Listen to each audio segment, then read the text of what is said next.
Welcome back. You're watching CNN News 18 with me, Poonam Burde. Breaking news now coming in. This is to do with the Himachal Pradesh crisis. 6 rebel MLAs of Himachal Congress have now approached the Supreme Court. They filed a petition challenging the decision to disqualify them from the assembly. Ananya, my colleague, joining us, getting us more details. Ananya, what is the basis of the petition that these rebel MLAs have now made? Well, as far as we've gathered our information, 6 rebel MLAs have knocked the doors of the Supreme Court, challenging that particular order of the Speaker, disqualifying them. Remember what had happened in the Himachal Pradesh election. Then post that, in fact, they have now made this move before, in fact, the Supreme Court, and they've said that the order that has been passed by, in fact, the Speaker of the Himachal Assembly is something that is unconstitutional, that is illegal in nature, and is ab initio wrongs and suffers with a lot of errors, is what, in fact, has been stated in that particular petition.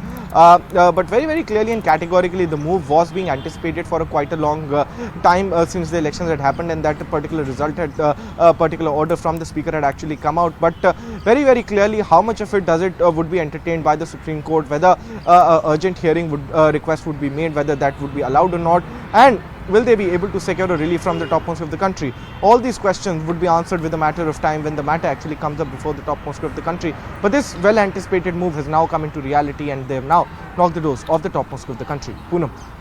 Right, Anya, this was on expected lines. We were hoping that they would knock on the doors of the Supreme Court against their disqualification. But as far as the anti-defection law goes, whether their plea actually does have any legal standing or not, if you can put that in perspective for us.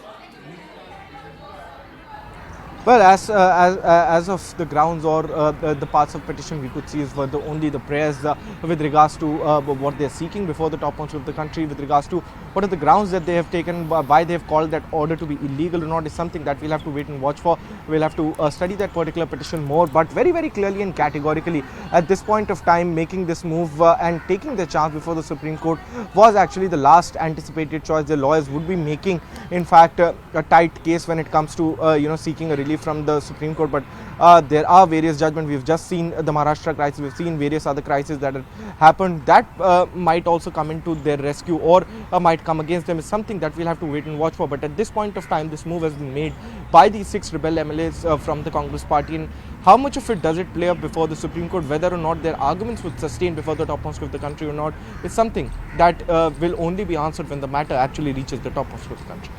Right, so far all we know is that the petition has been filed. Whether the Supreme Court hears the case or not, when that is going to happen, all of that needs to be looked into. We've seen the kind of political war of words that have erupted between the Congress and the BJP as well. All of this, of course, is in the light of what happened when Rajya Sabha elections were held in Himachal Pradesh. The BJP trumped the Congress candidate Abhishek Manu Singhvi after several MLAs voted against the Congress candidate, voted for the BJP, which is why they were disqualified. 6 of these rebel MLAs were being placated by the party as well, as far as keeping the party house in order is concerned. But these MLAs have now decided to knock on the doors of the Supreme Court against the decision of the Speaker. They say that their disqualification from the assembly is illegal, which is why they've now decided to get legal recourse. For the moment, Ananya, thank you so much for getting us the latest.